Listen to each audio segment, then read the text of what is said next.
지금 우리 찬양 드리면서 예배를 나누겠습니다.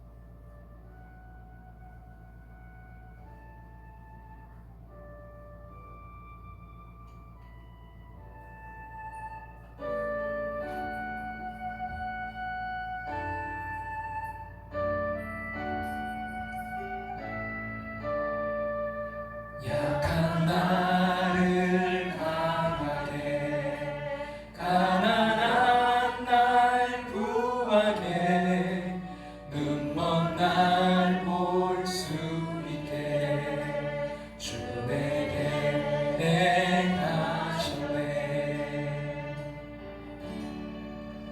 호산나 호산나 죽임 당한 어린 양 호산나 호산나 예수 다시 사셨네. 호산나 호산나 죽임 당한 어린 양 호산나 호산나 예수 다시 사셨네. 내가 넘어야 할까 거기서 내 죄 씻겼네. 이제 주의 사랑이 나를 향해 흐르네. 호산나 호산나 죽임 당한 어린 양 호산나 호산나 예수 다시 사셨네. 호산나 호산나 죽임 당한 어린 양 호산나 호산나 예수 다시 사셨네. 기쁨 강에서 주가 나를 일으키셨구나. 구원의 노래 부르리 예수 자유 주셨네. 호산나 호산나 죽임 당한 어린 양 호산나 호산나 예수 다시 사셨네. 호산나 호산나 죽임 당한 어린 양 호산나 호산나 예수 다시 사셨네.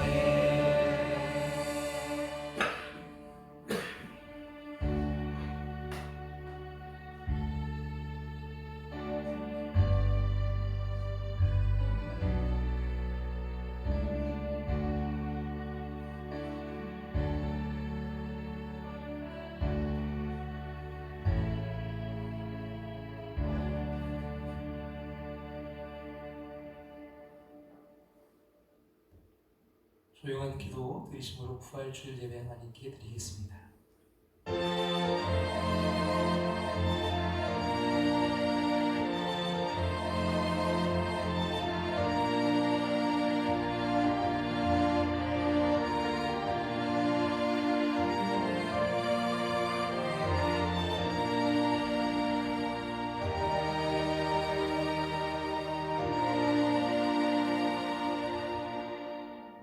그러나 이제 그리스도께서 죽은 자 가운데서 다시 살아나사 잠자는 자들의 첫 열매가 되셨도다.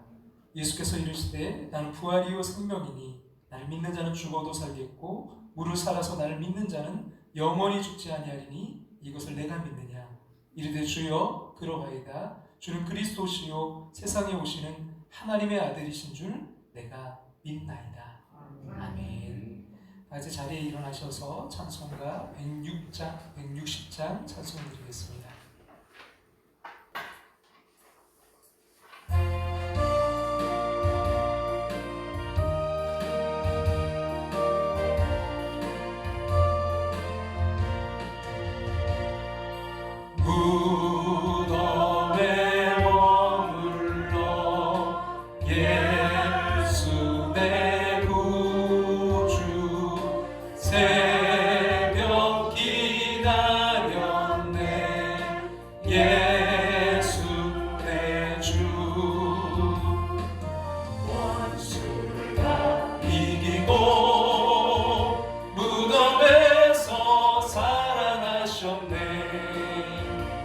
어둠을 이기시고 나와서 성도와 함께 길이 다스리시네.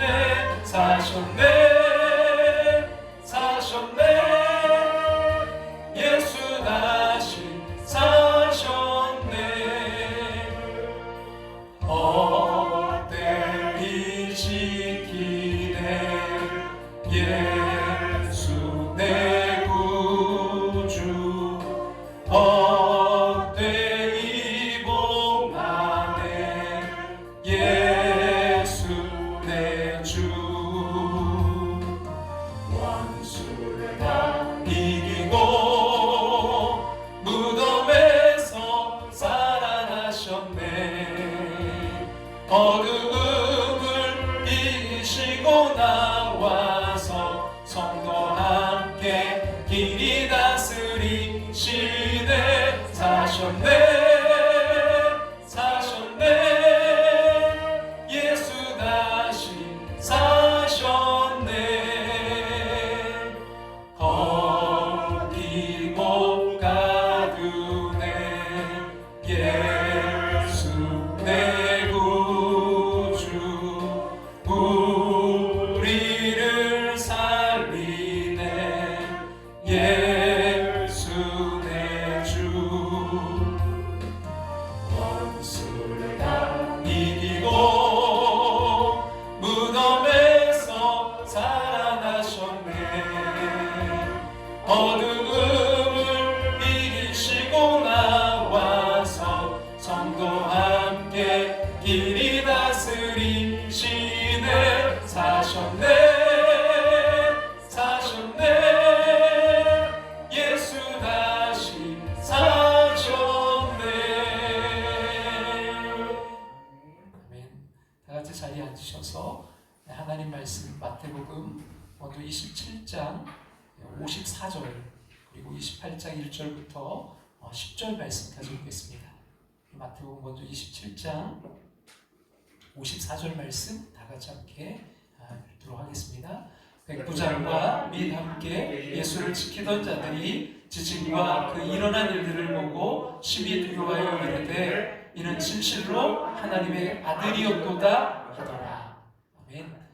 28장 1절부터 10절도 보겠습니다. 안식일이 다 지나고 안식 후 첫날이 되려는 새벽에 막달라 마리아와 다른 마리아가 무덤을 보려고 갔더니 큰 지진이 나며 주의 천사가 하늘로부터 내려와 돌을 굴려내고 그 위에 앉았는데 그 영상이 번개 같고 그 옷은 눈같이 희거늘 지키던 자들이 그를 무서워하여 떨며 죽은 사람과 같이 되었더라. 천사가 여자들에게 말하여 이르되 너희는 무서워하지 말라. 십자가에 못 박히신 예수를 너희가 찾는 줄을 내가 아노라. 그가 여기 계시지 않고 그가 말씀하시던 대로 살아나셨느니라. 와서 그가 누우셨던 곳을 보라. 또 빨리 가서 그의 제자들에게 이르되 그가 죽은 자 가운데서 살아나셨고 너희보다 먼저 갈릴리로 가시나니 거기서 너희가 배우리라 하라. 보라 내가 너희에게 일렀느니라 하거늘. 그 여자들이 무서움과 큰 기쁨으로 빨리 무덤을 떠나 제자들에게 알리려고 다름질할세. 예수께서 그들을 만나 이르시되 평안하냐 하시거늘 여자들이 나아가 그 발을 붙잡고 경배하니 이에 예수께서 이르시되 무서워하지 말라. 가서 내 형제들에게 갈릴리로 가라 하라. 거기서 나를 보리라 하시니라. 아멘. 함께하는 교회 이 시간 부활주일 예배 참여하신 또 여러분, 또 영상으로도 함께하신 모든 분들 주님의 이름으로 환영하고 축복합니다.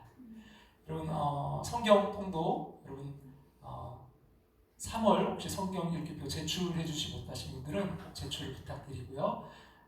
주보에 여러분 3월 그 명단이 실려 있습니다. 혹시 빠지신 분이 있으시면 말씀을 부탁드립니다.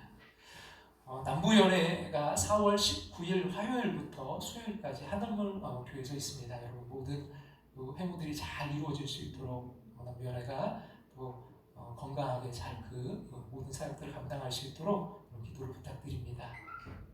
우리 송현순 권사님 서울 아산병원에 15일 날 입원하셔서 금요일 날 대장암 수술하셨고 지금 회복 중에 계십니다. 수술 잘 되셨다고 하시고요.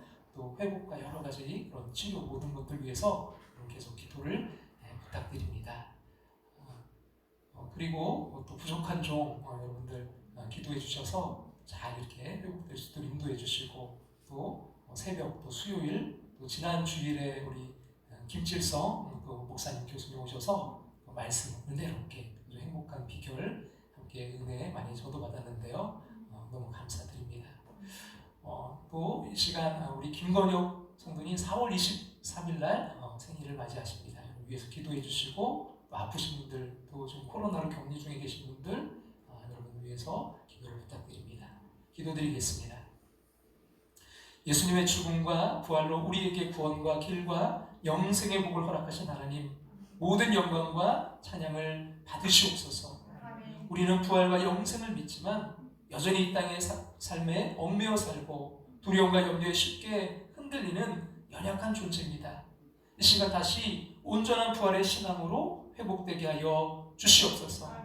세상을 이기신 예수님, 죄와 사망을 이기신 예수님을 모시고 사는 승리자 되길 원합니다. 우리 이 땅에서 삶이 끝이 아니라 천국에서 누릴 기쁨이 있음을 믿습니다.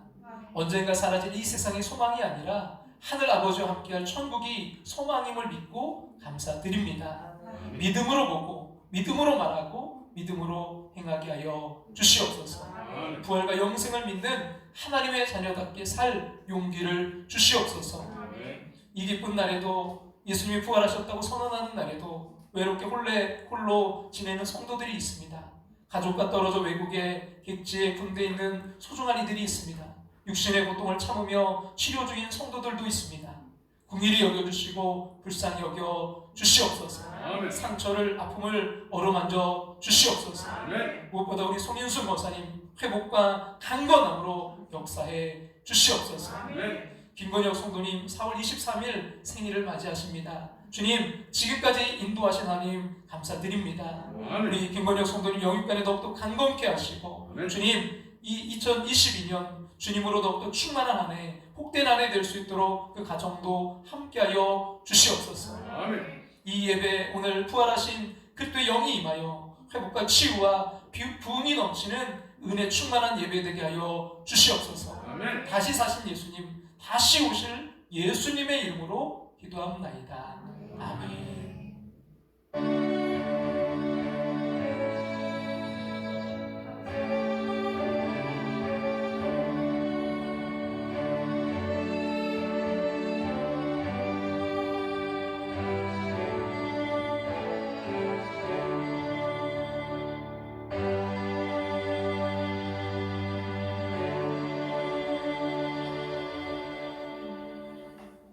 스페인의 바르셀로나는요, 한 명이 살린다는 그런 말이 있습니다. 바로 천재 그 건축가로 알려진 가우디라는 사람인데요. 그 중에서도 이제 단연 돋보이는 작품이 이런 건축이 있는데 사그라다 파밀리아 성당입니다. 예전에도 한번 좀 보여드린 적이 있던 것 같은데요. 그 사진을 좀 볼까요? 이 모습을 보면 진짜 그 우리가 본다면 얼마나 좋을까요? 스페인에 가서 여러분 1882년에 착공한 이 건물은요, 스페인 내전으로 이제 잠깐 공사가 중단되었고 그때 좀 파손 등이 있었다고 해요. 그리고 다시 이제 재개해서 지금도 공사 중이라고 합니다. 그러니까 1882년부터 지금 공사했으니까요, 140년 동안 지금도 공사 중이래요. 여러분, 가우디 서거 이제 100주년을 기념으로 2026년에 완공 예정으로 있지만 그 역시 불확실하다고 합니다. 지금까지 이 건축에 참여했던 사람이 8명에 이르고 있지만 그 전체적인 구상은요, 그 가우디의 신앙과 철학을 잘 반영하고 있다고 합니다.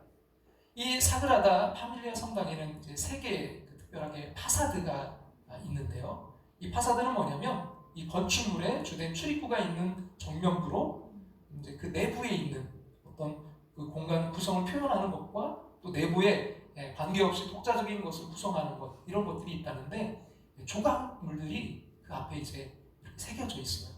그래서 하나는 뭐냐면 동쪽에 위치해서 가우디가 직접 건축한 탄생의 파사드, 예수님의 탄생에 대한 것들이 거기 이제 새겨져 있고요. 그 반대편에는 가우디 바톤을 넘겨받아서 1989년 그 스페인 조각가인 요셉 마리아 수비라치가 제작한 순환의 파사드. 예전에 우리 잠깐 봤던 것 같아요. 우리 예수님의 제자들 할 때 예수님을 배반했던 가룟 유다 새겨져 있는 그 파사드, 혹시 뱀이 이렇게 딱 해서 기억나실지 모르겠습니다. 그런 순환의 파사드가 있고요. 또 나머지 하나는 아직 이제 완공되지 않은 영광의 파사드입니다.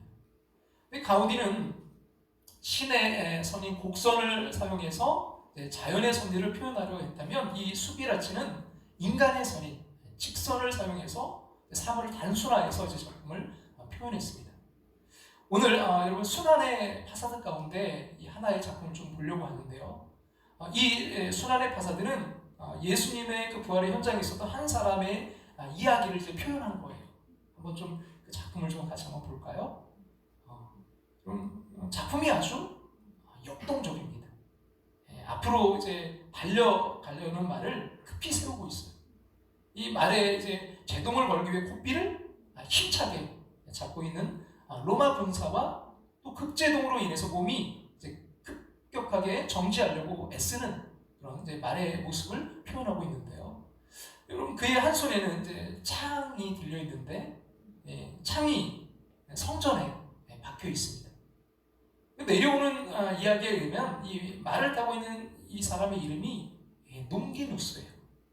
로마 제국의 병사였던 농기누스는 당시에 아주 심각한 백내장을 앓고 있었다고 합니다. 그러니까 이 거의 볼 수 없는 시력이, 그래서 장애인, 시각장애인이었다는 그런 설도 있는데요. 근데 이제 골고다 언덕에서 그가 이제 예수님의 죽음을 확인하기 위해서 창으로 예수님의 옆구리를 찌르는 순간에 예수님의 옆구리에서 쏟아진 피가 그의 눈에 튀었고, 그래서 그의 눈이 감쪽같이 이제 낫게 되었다라고 이렇게 전해지고 있습니다. 이런 믿을 수 없는 기적을 체험한 그는 인류 역사상 최초의 기독교로 개종한 이교도 및 선교자로 기록되고 있는데요. 우리 주님이 부활하신 후에 그때가 이제 기독교가 탄생했으니까요. 그가 이제 최초의 이교도에서 개종한 사람이었고, 그가 선교사가 됩니다. 이 롱기누스는 후에 이제 갑바도기아, 지금 터키에서 선교하다가 순교했습니다. 오늘 작품을 보면 아주 이제 중요한 것을 상징하고 있는데, 예수님의 십자가에서 기적을 경험한 그가 부활의 증인으로 살기 위해서 삶의 방향을 드라마틱하게 바꾸는 터닝포인트하는 그런 장면입니다. 얼마나 급작스럽게 이 고삐를 잡아당겼는지 이 말의 목이 틀어져 있고요. 또 얼마나 힘있게 고삐를 당기고 있는지 그의 몸이 뒤로 젖혀져 있는 그런 모습도 보입니다. 그리고 그의 손에 들고 있는 창이 상징하는 게 있죠. 이 창이 이 파밀리아 성당 이 벽에 지금 박혀 있는 모습입니다. 그럴 때 몸을 상징하는 성전에 창이 들어가 있는 것은 아마도 예수의 옆구리에 창을 찔렀던 그의 과거 행적을 표현하는 듯합니다. 오늘 본문 마태복음 27장 이제 54절의 말씀을 생각나게 하는 장면인데요. 같이 한번 읽어볼까요? 백부장과 및 함께 예수를 지키던 자들이 지진과 그 일어난 일들을 보고 심히 두려워하여 이르되 이는 진실로 하나님의 아들이었도다 하더라. 어떤 이유에서든지 십자가 현장에 있었던 사람들은 그 일을 보면서 십자가에 달리신 예수님이 하나님의 아들이라는 것을 고백하게 된 사건입니다. 참 신기한 일입니다. 예수의 정체성을 제일 먼저 알아보고 확신했던 사람들이 제자들이 아니었어요.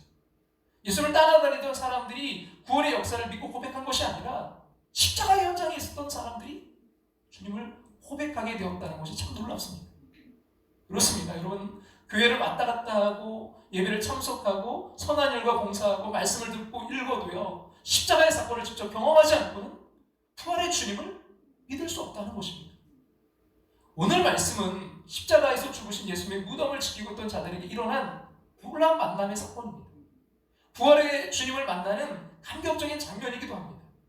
중요한 것은 십자가에서 죽으신 고난의 현장과 무덤에 있던 자들이 그 부활의 주님을 제일 먼저 목격하게 되었다는 사실인데요. 오늘 본문에는 나오지 않지만 우리가 다 아는 이야기를 먼저 좀 나눠보려고 하는데요. 부활을 생각하기 전에 그 십자가 죽음의 현장을 잠시 되돌아보겠습니다. 예수님의 순환과 부활에 대한 이런 메시지는요, 복음서, 그러니까 사복음서에 모두 기록되어 있습니다. 어떤 분량의 차이, 그리고 관점의 차이가 있긴 하지만 마태, 마가, 누가, 요한 모두가 이 주님의 죽으심과 부활을 증언하고 있습니다. 그리고 요한복음 19장에도 예수님의 순환의 이야기를 동일하게 기록하고 있는데요. 23절부터 27절에 보면 그 십자가의 현장에 있었던 사람들의 이야기가 나오고 있습니다. 십자가 이제 주변의 사람들이라고 해도 좋을 듯한데요. 같이 한번 그 막을 한번 열어볼까요? 같이 한번 읽겠습니다. 군인들이 예수를 십자가에 못 박고 그의 옷을 취하여 네 깃에 나눠 각각 한 깃씩 얻고 소곡도 취하니 이 속옷은 호치 아니하고 위에서부터 통으로 짠 것이라. 군인들이 서로 말하되 이것을 찢지 말고 누가 없나 제비 뽑자 하니 이는 성경에 그들이 내 옷을 나누고 내 옷을 제비 뽑나이다 한 것을 응하게 하려 함이로라. 군인들은 이런 일을 하고 예수의 십자가 곁에는 그의 어머니와 이모와 글로바의 아내 마리아와 막달라 마리아가 섰는지라. 예수께서 자기 어머니와 사랑하시는 제자가 곁에 서 있는 것을 보시고 자기 어머니께 말씀하시되 여자여 보소서 아들이니이다 하시고 또 그 제자에게 이르시되 보라 내 어머니라 하시는데 그때부터 그 제자가 자기 집에 오시니라. 여러분, 먼저 농기누스의 이야기와 연결시켜 본다면 이제 막이 딱 올라가면 여러분 십자가 아래는요 예수님을 죽이는데 악역을 담당했던 로마 군인들이 있었어요. 이들에게도 이 일이 무척 참 그러나 힘든 일이었을 거예요. 여러분, 사람을 죽이는 일에 누가 뭐 흔쾌히 나설 수 있겠습니까? 그래서 여러분 옛날 그 망나니들을 보면 사람의 그 목을 치기 전에 뭐예요? 막 술을 먹고 춤을 추잖아요. 이런 총으로 사용을 시킬 때는요 여러 사람들이 동시에 총을 쏴서 그 사형을 집행해서 누구 총에 맞았는지 그걸 모르게 하고요. 또 목을 매다는 그런 교수형 같은 걸 집행할 때도요 그 사형수의 눈을 보지 않도록 보자기를 씌우고 하지 않습니까? 이 로마 군인들 역시 이제 명령 받았으니까 사형을 집행하는 일을 했을 거예요. 전쟁에 참전했던 군인들이 사람을 죽이거나 이 양민들을 학살하기 전에는요 자신의 감정을 일부러 감추기 위해서 일부러 이성을 이루려는 어떤 시도들을 한다고 해요. 아마도 자신의 그 두려운 감정을 감추기 위해서 과장된 일을 하기 때문이죠. 지금 여러분 우크라이나에서도 보면요 러시아 군인들이 말도 안 되는 그런 일들을 막 저지르고 그러잖아요. 그래서 로마 병정들이 더 예수님을 모욕하고 더 때리고 더 수치스럽게 했을 것입니다. 근데 여러분 그렇게 이제 잔인하게 예수님의 죽음을 확인하기 위해 창으로 찔렀던 사람, 그것도 모자라서 3일 동안 그 예수님의 죽음을 지키고 있었던 사람들을 통해서 예수님이 하나님의 아들이라는 것이 고백되었다는 사실이에요. 참으로 놀라운 것은 악한 짓을 하면서 예수님을 핍박하던 자들도 십자가 아래서 변화를 받고 쓰임받게 되었다는 것이죠. 그럼 예수님이 바로 그 핍박하고 조롱하는 그들을 위해서 십자가를 지셨으니까요. 어쩌면 로마 군인들의 이런 변화야말로 십자가의 의미를 가장 잘 전달하는 것은 아닐까요? 또한 골고다의 예수님의 십자가 옆에 또 다른 두 개의 십자가에 이제 두 명의 강도가 매달렸습니다. 지난주일 이제 종료주일 다시 십자가 그 주제로 이제 마지막 좀 네 번째 말씀을 나누려고 했는데 여러분 첫 시간은 우리가 그 십자가 아래서 세상 사람들은 미련하다 이렇게 하고 거치는 것이라 하지만 우리 하나님께서는 그게 지혜요 능력이다. 하나님의 십자가는 하나님의 지혜다라는 말씀을 나눴고요. 두 번째 시간은 위에서 본 십자가, 그러니까 하나님의 관점에서 본 십자가. 하나님은 우리를 사랑하시지만 죄에 대해서는 단호하시죠. 심판하시는 공의 하나님.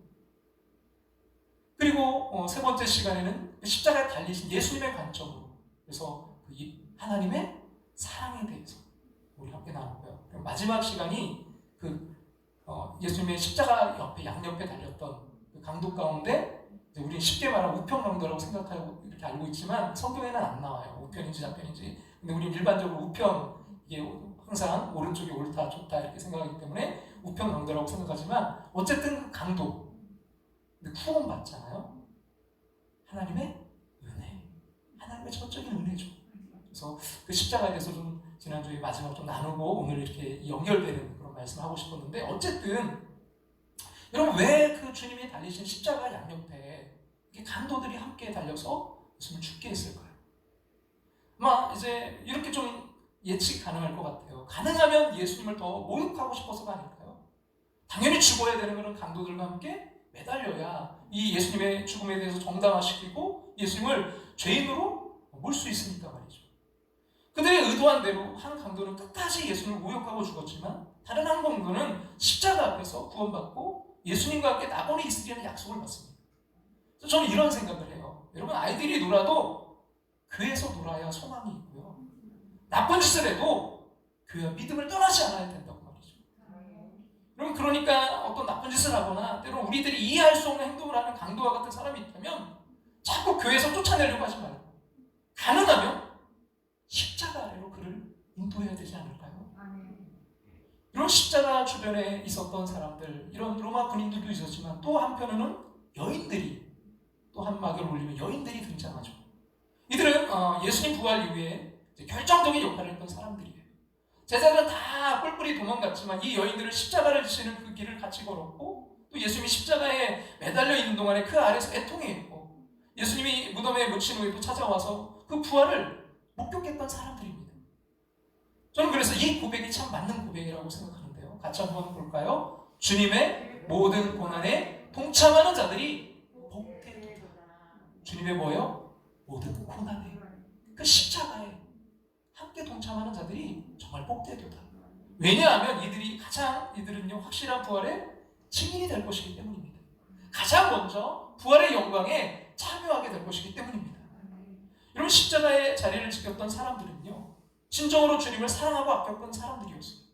예수님이 십자가를 지실 때 두려움보다는 안타까움과 피통함으로 가슴을 쥐어짰던 사람들. 그러고 보니까 이 여인들은요 다 사연을 가지고 있었어요. 주님을 만나서 주님의 사랑을 받고 인생이 변화됐던 그런 경험이 있는 사람들 말이죠.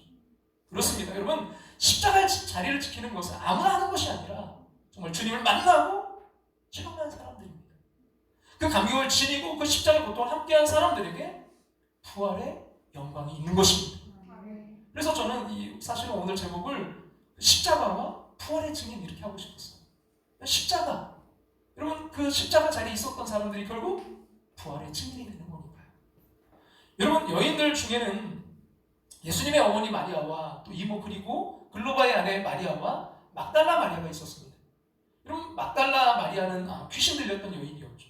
주님으로 인해 고침을 받았던 여인입니다. 근데 마리아라는 이름이 하도 많아서 누군지 이제 명확하진 않지만 향유 옥합을 깨뜨렸던 마리아, 그리고 나사로의 누이였던 마리아도 그들이 아니었을까요?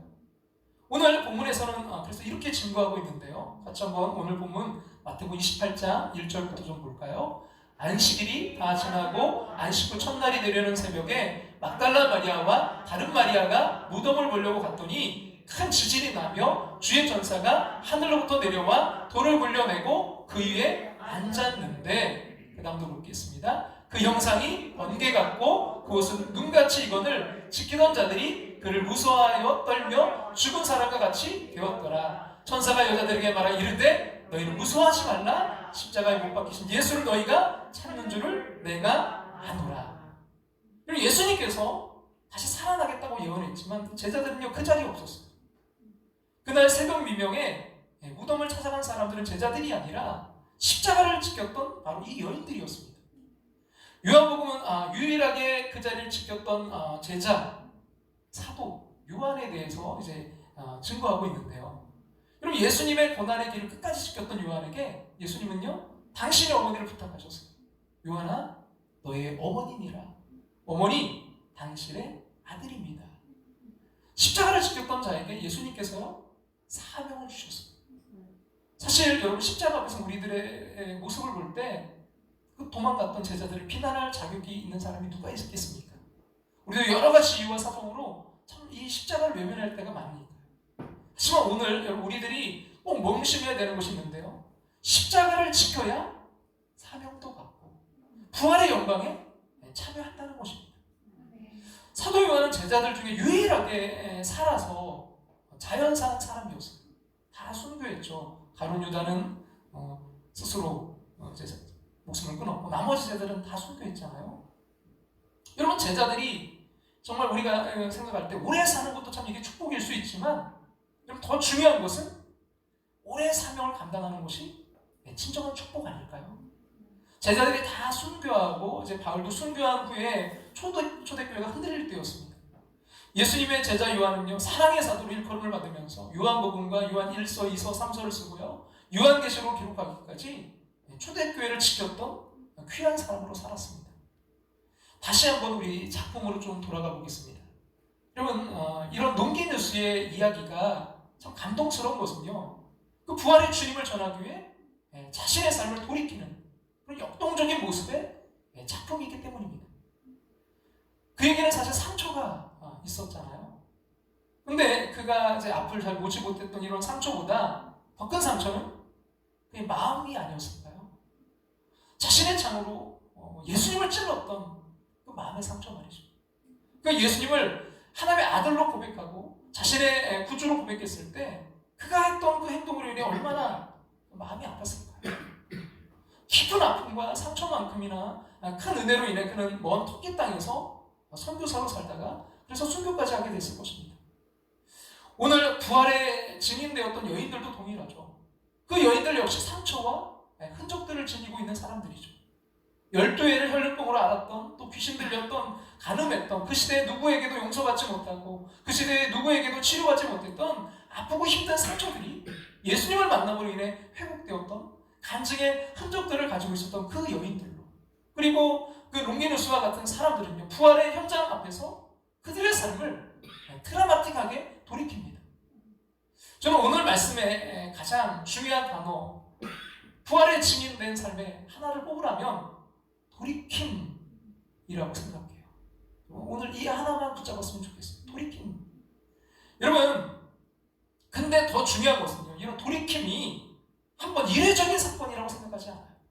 여러분, 우리 신앙인의 삶에서 여러분 부활의 돌이킴이 계속해서 반복되어져야 합니다. 여러분, 매일매일이 부활절이 되기를 간절히 소망해요. 하나님 앞에서 돌이킴이 있어야 돼요. 여러분, 이것을 위해 필요한 것이 십자가의 상처와 부활의 흔적들입니다. 부활이 우리에게 명령하는 게 있습니다. 저는 오늘 부활하신 주님을 만난 사람들에게 일어난 일, 그리고 해야 될 일들에 대해서 나누어 보려고 하는데요. 근데 이 말씀을 이제 계속 묵상하다가 성경을 보다 보니까 제 눈에 띈 단어들이 있었는데요. 같이 한번 볼까요? 같이 한번 읽겠습니다. 또 빨리 가서 그의 제자들에게 이르되 그가 죽은 자 가운데서 살아나셨고 너희보다 먼저 갈릴리로 가시나니 거기서 너희가 배우리라 하라. 보라, 내가 너희에게 일렀느니라 하거늘 그 여자들이 무서움과 큰 기쁨으로 빨리 무덤을 떠나 제자들에게 알리려고 다름질할세. 여러분, 여기서 어떤 이 부활의 현장을 묘사하고 있는데, 여러분 어떠세요? 새벽 그 미명의 아주 정적인 모습이 아니라 뭔가 극적이고 아주 역동적인 장면이 느껴지지 않나요? 빨리 가서 빨리 무덤을 떠나 다름질할세. 여러분, 그 순환의 파사드인 롱기누스의 그 말에서 느껴졌던 것처럼 급브레이크를 밟고 삶을 터닝포인트, 돌이키는 그 모습입니다. 또한 오늘 말씀을 좀 제대로 이해하기 위해서 그 빈 무덤을 보고 놀란 이 여인들에게 천사가 말하는 것과 부활하신 주님이 여인들에게 말하는 것을 좀 분별해서 보면 좋은데요. 이 메시지 성경을 보니까 이 부분이 좀 더 명확하게 표현되어 있는 것 같은데요. 같이 한번 볼까요? 자, 어서 가서 제자들에게 말하여라. 그분께서 죽은 자들 가운데서 살아나셨다. 그분께서 너희보다 먼저 갈릴리로 가실 것이다. 너희는 거기서 그분을 뵐 것이다 하고 말하여라. 이것이 내가 전하는 소식이다. 누가 한 거죠? 천사가 이야기한 거죠. 좀 느껴지죠? 그 다음 볼까요? 여자들은 크게 놀라고 기쁨에 겨워 한시도 지체하지 않고 무덤을 떠났다. 그들은 제자들에게 전하려고 달려갔다. 그때 누가요? 예수께서 그들을 만나셨다. 누구예요? 부활의 주님. 그들을 만나셨다. 그들을 멈추어 세우고 말씀하셨다. 너희가 잘 있었느냐? 여자들은 무릎을 꿇고 그분의 발을 붙잡고 경배했다. 예수께서 말씀하셨다. 너희가 있는 힘을 다해 나를 붙잡고 있구나. 그렇게 무서워하지 마라. 가서 내 형제들에게 갈릴리로 가라고 하여라. 거기서 내가 그들을 만나겠다고 전하여라. 할렐루야. 부활하신 예수님께서 이 무덤으로 향하던 여인들의 발걸음을요, 갈릴리로 가게 하셨습니다. 죽음을 확인하러 온 여인들에게 부활의 소식을 전하도록 하셨습니다. 무섭고 두려운 일이었지만 기쁨이 충만하게 하셨습니다. 그리고 부활의 소식을 전하러 가는 여인들에게 그 부활의 주님이 나타나셔서 제일 먼저 했던 말씀이 뭐죠? 평안하냐? 여러분, 우리가 부활의 주님을 만날 때 여러분 그 상황에 어떤 두려움이 있든 우리에게 뭐가 임할 줄로 믿나요? 평안이 임하는 거예요. 이제 부활하신 예수님께서 그 제자들을 만나주시겠다는 기쁨의 소식을 전하라고 말씀하십니다. 발걸음을 돌이키는 것으로 끝나는 것이 아니라 인생이 바뀐 거예요. 두려움이 평안으로, 슬픔이 기쁨으로, 실망이 소망으로 말이죠. 이런 부활하신 주님을 만난다는 것은 우리의 삶에서 갖게 되는 체험 가운데서 일어나는 일입니다. 그러나 그 체험이 어떠하든지 삶의 방향을 바꿔놓고 그리스도와 친밀한 관계 가운데서 새로운 삶을 살아간다는 거예요. 부활의 주님이 우리들에게 묻고 있습니다. 부활의 그 주님을 만나 그 돌이킨 인생이 어떻게 바뀌었냐고 말이죠. 어떤 평안을 누리고 있느냐고 말이죠. 그럼 초기 한국 교회사에 영수라는 직책이 있었어요. 이 영수는 당시 이제 조직화되지 않은 교회에서 교회를 관리하고 성도들을 섬기는 그런 일을 하는 직책이었습니다.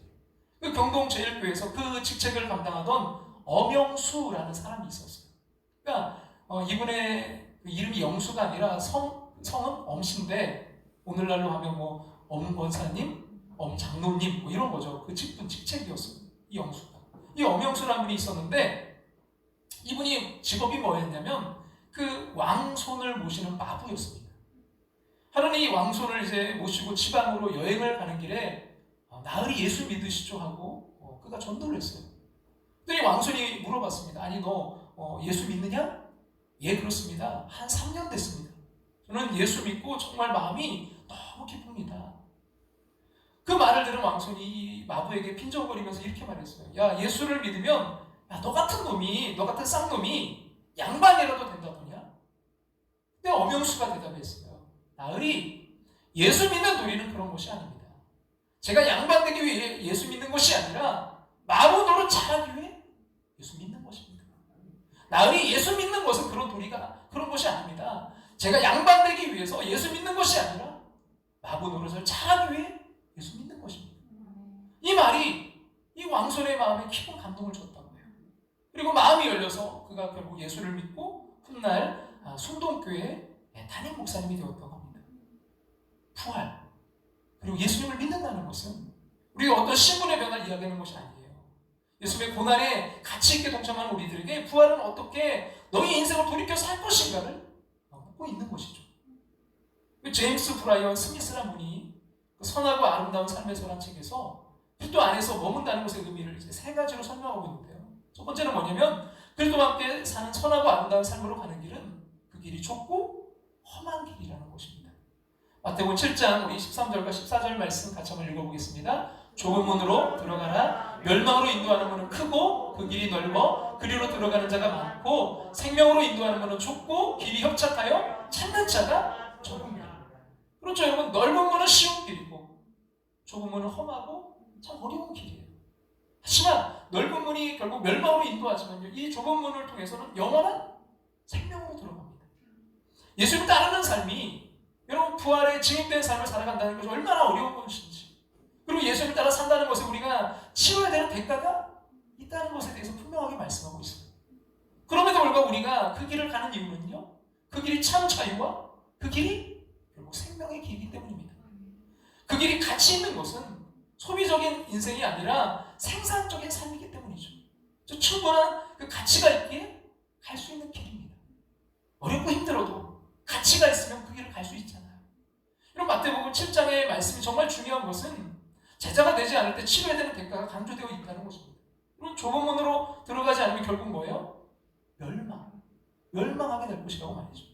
그럼 많은 사람들이 간다고 그 길이 쉽다고 빨리 가는 지름길이라고 오는 것은 아니라는 거죠. 또 한 가지 두 번째는요 속을 보아야 된다는 것입니다.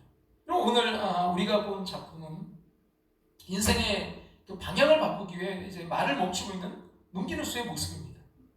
그의 인생이 근데 이게 바뀌었는지 아닌지는 이 겉모습을 보고 우리가 알 수 없어요. 여전히 그는 뭘 입고 있어요? 군복을 입고 있고 그는 예수님을 찔렀던 지금 창을 가지고 있고 그가 타고 다니던 말에 앉아있는 모습이기 때문이죠. 근데 중요한 것은 그의 내적인 자아가 그래서 어떻게 바뀌었냐는 것이죠. 그래서 산상수훈에서 예수님이 이렇게 말씀하고 있는데요. 같이 한번 좀 그 말씀들을 읽어볼까요? 거짓 선지자들을 삼가라. 양의 옷을 입고 너희에게 나오나 속에는 누략질하는 일이라. 그들의 열매로 그들을 알지니 가시나무에서 포도를 또는 엉겅퀴에서 무화과를 하겠느냐. 자, 이와 같이 좋은 나무마다 아름다운 열매를 맺고 못된 나무가 나쁜 열매를 맺나니 좋은 나무가 나쁜 열매를 맺을 수 없고 못된 나무가 아름다운 열매를 맺을 수 없느냐. 겉모습이 아니라 그 나무가 어떤 그 안에 뭐가 있냐에 따라서 좋은 나무는 좋은 열매, 나쁜 나무는 결국 나쁜 열매를 맺게 된다는 거죠. 그리고 결론의 말씀을 볼까요? 아름다운 열매를 맺지 아니하는 나무보다 찍혀 불에 던져지느니라. 이러므로 그들의 열매로 그들을 알리라. 초대교부였던 그리스도인은 이 말씀에 나오는 거짓 선지자들을, 이단을 지칭하는 것이 아니라 이 덕이라는 가면을 쓴 사람들의 타락한 모습이라고 말하고 있는데요. 그러니까 중요한 것은 겉모습이 아니라 그 좁은 문에 들어서서 어려운 길을 인내하며 가고 있는 참된 그리스도인의 모습을 보아야 된다는 것입니다. 옛삶을 향해 달려가는 그 말을 잡고 멈춰서려는 그 힘겨운 노력과 아직 성화되지 못한 인간의 모습을 안고 고뇌하는 삶에서 나오는 열매를 봐야 된다는 것입니다. 주님의 부활을 경험한 사람들이라. 그래서 단순히 보이는 죄를 짓지 않는 사람이 아니라 그 마음속에서 일어나는 그 화, 분노를 이겨내는 사람들입니다. 왜냐하면 지금 예수님과의 관계 속에 있기 때문입니다. 부활하신 예수님께서 지금 우리와 함께 하신다는 그 두려움과 경외심이 있기 때문입니다. 우리는 성경 본문을 통해서 예수님의 십자가를 지키던 그 사람들의 이름이, 그들의 이름을 알 수 없어요. 하지만 분명한 것은 그 부활하신 예수를 바라보는 그 사람들의 반응입니다. 그 열매를 통해서 우리는 알 수 있습니다. 본문의 54절 같이 한번 읽겠습니다. 백부장과 및 함께 예수를 지키던 자들이 지침과 그 일어난 일들을 보고 심히 두려워하여 이르되 이는 진실로 하나님의 아들이었도다 하더라. 그리고 마지막으로 오직 하나의 길을 향해 가는 거예요. 그럼 그 말을 멈췄던 롱기누스의 모습을 담은 작품을 통해서 또 하나의 그 역동적인 의지를 발견하게 됩니다. 말을 멈춰야 되는 이유는 그 길이 아니다라는 선언이죠. 내가 지금 달려가는 이 길이 아니다. 그럼 마태복음 7장의 산상수훈을 통해서 주님은요, 천국으로 가는 길은 그냥 그 마음에서, 말에서 그치는 것이 아님을 말씀하고 있는데요. 같이 한번 우리 한번 볼까요? 나더러 주여 주여 하는 자마다 다 천국에 들어갈 것이 아니요 다만 하늘에 계신 내 아버지의 뜻대로 하는 자라야 들어가리라. 그날에 많은 사람이 나더러 이르되 주여 주여 우리가 주의 이름으로 선지자 노릇하며 주의 이름으로 귀신을 쫓아내며 주의 이름으로 많은 권능을 행하지 아니하였나이까 하리니. 그 다음 볼까요? 그때 내가 그들에게 밝히 말하되 내가 너희를 도무지 알지 못하니 불법을 행하는 자들아 내게서 떠나가라 하리라. 십자가에 달리시고 부활하신 예수님을 하나님의 아들이라고 고백하는 순간, 그것은 우리의 삶의 방향을 바꾸겠다는 의지의 고백입니다. 여러분, 산상수훈에서 예수님은 그래서 주여 주여 하는 자마다 다 천국에 들어갈 것이 아니라고, 어떤 자가 들어간다고요? 아버지의 뜻대로 행하는 자들이 들어갈 것이라고 말씀하고 있어요. 여러분, 롱기누스는 왜 그렇게 힘겹게 그 말고삐를 잡아당기고 있을까요? 자신의 삶을 살아왔던 그 삶을 대변하고 있는 이 말이, 달려가고 있는 말이 가고 있는 그 방향을 멈추기 위해 하나님을 쓰는 모습이죠. 자신의 의지가 아닌 하나님의 뜻을 위해서 무엇을 해야 되는지를 보여주고 있습니다. 여기서 아주 중요한 말씀이 있는데요. 주의 이름으로 뭐라고요? 선지자 노릇하며, 주의 이름으로 뭐라고요? 귀신을 쫓아내며, 주의 이름으로 많은 권능을 행하는 자들에 대해서 말씀하고 있어요. 근데 여러분, 이랬으면 이거 정말 대단한 거 아니에요? 근데 뭐라고 해요? 주님은 내가 이들을 도무지 알지 못한다. 이들은 오히려 뭐래요? 불법을 행하는 자들이다. 참 무섭고 여러분 두려운 말씀 아닙니까? 분명히 주님의 이름으로 행한 일들이라고 믿었는데 실상은 자신이 원한 일들을 주님의 이름을 빌려서 했던 거예요. 여러분, 하늘에 계신 아버지는요, 우리가 능력을 보여주는 것을 원하시는 것이 아니라 우리의 뜻을 꺾고 아버지의 길을 가는 것을 원하시는 분이십니다. 그 오스왈드 챔버스의 주님은 나의 최고봉이 이런 이야기가 나오는데요. 그 아브라함의 이제 그 믿음에 대해서 이야기하고 있는데요. 이런 이야기예요. 아브라함이 하나님께 가졌던 믿음의 강점은 하나님을 위해 뭐든지 할 준비가 되어 있다는 것입니다. 그는 자신이 믿는 바와 반대가 되더라도 하나님께 순종하는 것이라면 밀고 나갔습니다. 아브라함은 자기 신념을 위한 헌신자가 아니었습니다. 자기 신념의 종이었다면 그는 이삭을 죽이지 말라는 천사의 음성을 마귀의 음성으로 알았을 것입니다. 이해가 좀 이렇게 되는지 모르겠는데 조금 설명을 좀 더 드리면, 여러분 그 아브라함이 그렇게 사랑하는 아들 이삭 그 제물로 바치라는 하나님의 말씀에 그가 이제 순종해서 모리아산으로 갔어요. 여러분 이게 얼마나 큰 헌신과 확신이 필요한 일이었을까요? 이게 너무나 어려운 일이잖아요. 자기 독자를 하나님이 죽이라고 제물로 바치라고 하는데 거기를 이제 실천하고 간 거예요. 근데 이제 모리아산에서 이 아들을 제물로 바치려는 순간에 한 음성이 들려오잖아요. 아들의 몸에 손을 대지 말라는 거예요. 지금 그렇게 정말 이게 어렵게 결정해서 그 아들을 하나님 그 말씀대로 내가 바치기 위해서 내가 결단하고 내가 헌신하고 내가 확신을 갖고 왔는데 지금 또 다른 이야기가 들리는 거예요. 근데 아브라함은 뭐예요? 다시 그 하나님의 말씀에 순종하는 거예요. 그걸 악마의 소리로 듣지 아니하고 하나님의 음성으로 들을 수 있었던 거죠. 하나님은 아브라함이 어떤 행위를 하느냐에 초점을 두신 것이 아니라 하나님의 말씀에 헌신하기 위해서 자신의 확신, 자신의 뜻을 꺾고 그것을 보셨을 때 됐다. 아브라함은 됐다 라고 말씀하십니다. 아브라함의 믿음은요, 자신의 확신을 끝까지 밀고 나간 것이 아니라 하나님 명령하신 것에 언제든지 순종하고 자신의 뜻을 꺾을 수 있었던 순종에 의해 증명된 것이죠. 여러분, 하나님은요, 우리의 심령을 아름답게 보시는 것이 아니라 여러분 신실하게 그 심령을 오히려 포기할 수 있는 마음을 보시는 분이에요. 주님은 여러분 베드로의 그 위대한 고백, 제가 주님 그 십자가 주님 지신다면 제가 뭐든지 하겠습니다. 주님과 죽는 자리까지 가겠습니다. 그걸 옳게 보시지 않으셨어요. 여러분 베드로에게 뭐든지 할 수 있는 능력이 없으니까요. 여러분 우리에게 필요한 것은 우리 능력으로 뭐든지 하는 것이 아니라 주님 말씀에 오로지 순종할 준비가 되는 것입니다. 여러분 부활하신 주님을 믿는 믿음으로 살아간다는 것은요, 부활하신 그 부활에 여러분 그 주님의 증인된 삶을 살아간다는 것은요, 부활하신 주님과 지속적인 관계를 맺으면서 내 생각과 내 마음을 주님께 맞추기 위해 우리 인생의 꽃비를 잡는 거예요. 매일매일 그 주님과의 그 친밀한 관계 속에서 나의 뜻을 얼마나 꺾을 수 있느냐는 것입니다. 이 힘찬 이 농기누스의 그 꽃비가 부활의 주님을 만난 사람이 어떠해야 될지를 운명적으로 우리에게 말해주고 있는 거예요. 이런 돌이킴을 통해서 그 부활의 증인의 삶을 사시는 여러분과 제가 될 수 있기를 주님의 이름으로 축원합니다. 여러분 우리가 다시 돌이켜야 될 것은 무엇일까요? 부활의 증인된 삶을 살기 위해서 우리가 돌이켜야 될 것은 무엇일까요? 지금 우리 이 찬양을 같이 부르면서 그 고백을 좀 우리가 주님께 드리길 원합니다. 주님 말씀하시면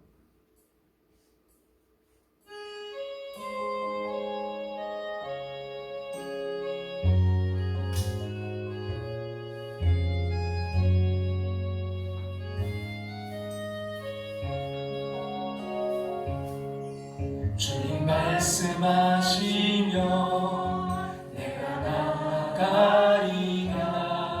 주님 뜻이 아니면 내가 멈춰서리다. 나의 가고 서는 것 주님 뜻에 있으니 오 주님 나를 이끌소서. 주님 말씀하시면 내가 나아가리다. 주님 뜻이 아니면 내가 멈춰서리다. 나의 가고 서는 것 주님 뜻에 있으니 오 주님 나를 이끌소서. 부활의 증인으로 뜻하신 그곳에 뜻하신 그곳에 나 있기 원합니다. 이끄시는데 순종하며 살리니 순종하며 살리니 연약한 내 영혼 통하여 일하소서. 주님 나라와 그 뜻을 위하여 뜻하신 그곳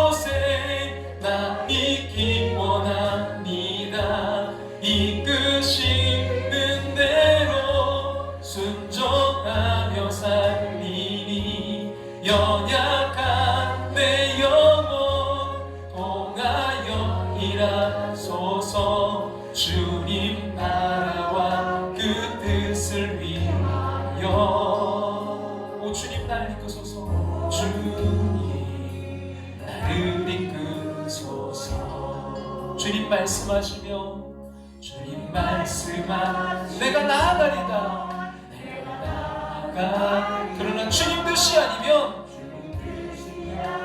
내가 멈춰서리다 그 고삐를 잡겠습니다. 나의 가고 서는 것 주님 뜻에 있으니 오 주님 나를 이끄소서. 이 시간 오늘 우리에게 주신 말씀 붙들고 기도하며 나아가길 원합니다. 주님 아버지는 이 부활절을 맞이해서 정말 부활의 증인된 삶을 살기를 원합니다.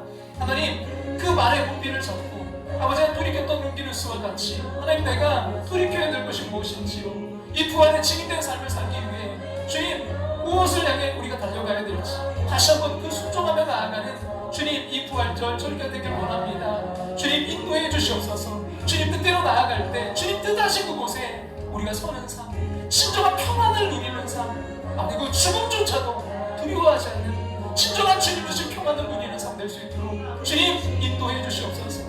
주님 이 시간 두려움 가운데 염려 가운데 있는 이들 아픔 가운데 있는 이들에게 부활의 그 소망을 갖고 나아갈 수 있도록 주님 역사하옵소서. 오늘 주신 말씀 붙들고 우리 주님의 이름 한번 부르고 우리 함께 기도하며 나아갑니다. 주여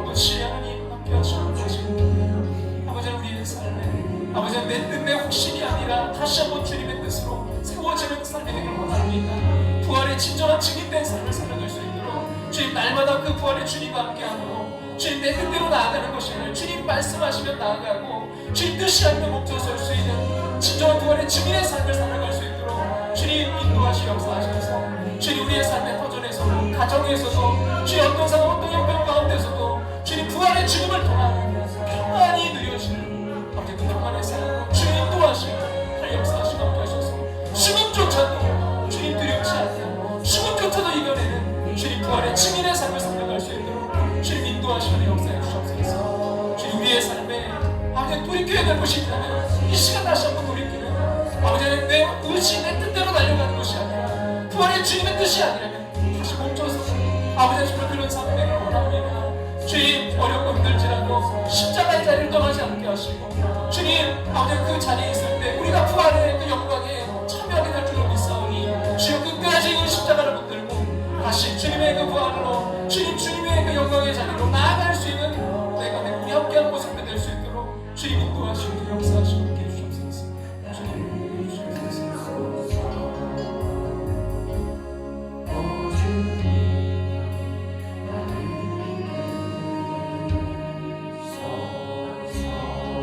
뜻하신 그곳에 나 있기 원합니다. 뜻하신 그곳에 나 있기 원하니 이끄시는 대로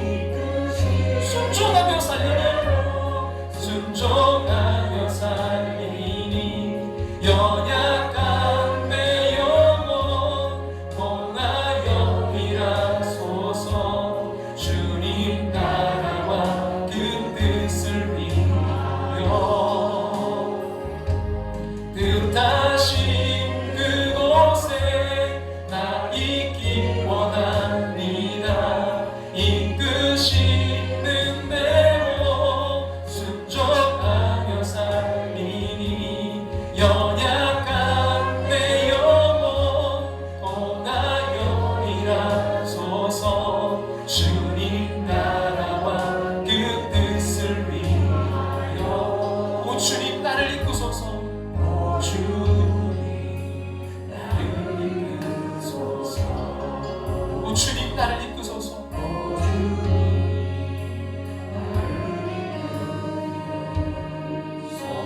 부활의 주님 말씀하시며 주님이 말씀하시 내가 나아가리다 주님이 뜻이 아니면 내가 먼저 서리다. 나의 가고 서는 것 주님 뜻에 있으니 오 주님 나를 이끄소서. 뜻하신 그곳에 나 있기 원합니다. 이끄신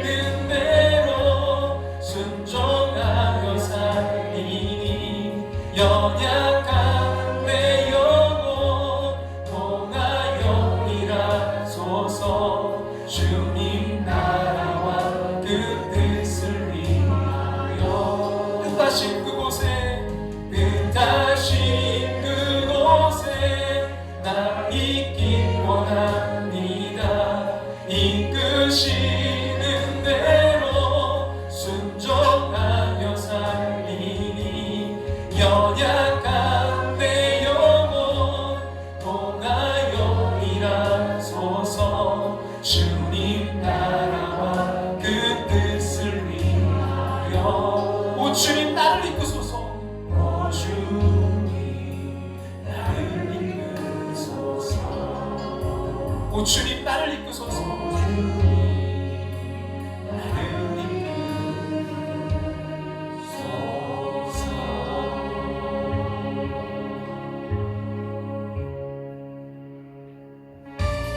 이끄시는 그 주님은 살아계신 나와 지금도 함께 하시는 주님인 줄로 믿습니다. 우리 그 주님을 이 시간 찬양하며 나아가길 원합니다. 주 하나님 독생자 예수, 주 하나님 독생자 예수 누굴 위해서요? 날 위하여 오시었네. 내 모든 죄 용서하신 죽음에서 부활하신 나의 구세주 살아계신 주 나의 참된 소망 걱정 근심 전혀 없네. 사랑의 주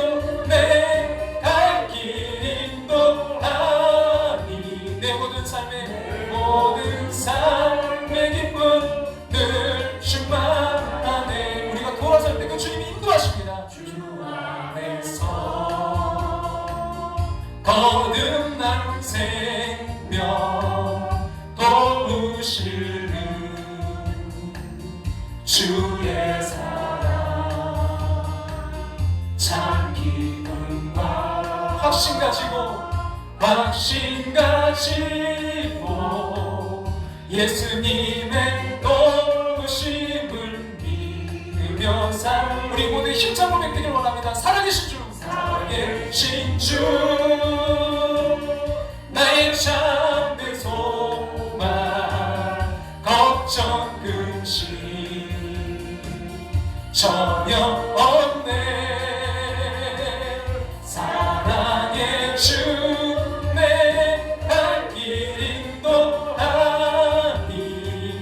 내 모든 삶의 기쁨 늘 충만하네.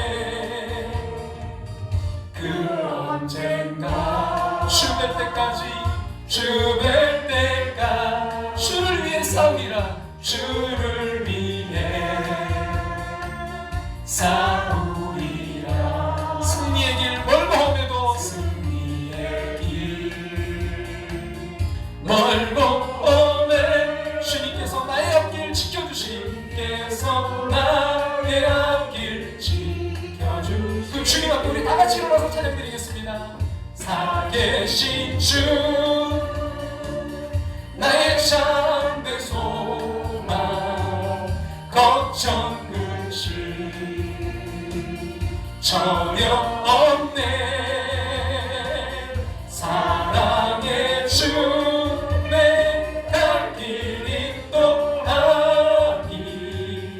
내 모든 삶의 기쁨 늘 충만하네. 부활의 주님 감사드립니다.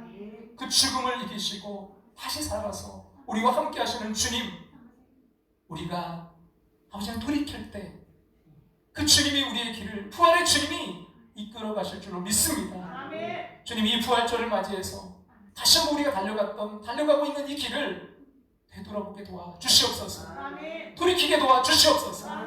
주님 그리하여 부활의 주님과 함께 내 뜻, 내 확신이 아니라 주님의 뜻 가운데 서게 도와 주시옵소서. 어떤 상황 어떤 환경 가운데서도 그 평안을 죽음 앞에서조차도 그 평안을 누리게 하여 주시옵소서. 부활의 주님으로 다시 회복되게 도와 주시옵소서.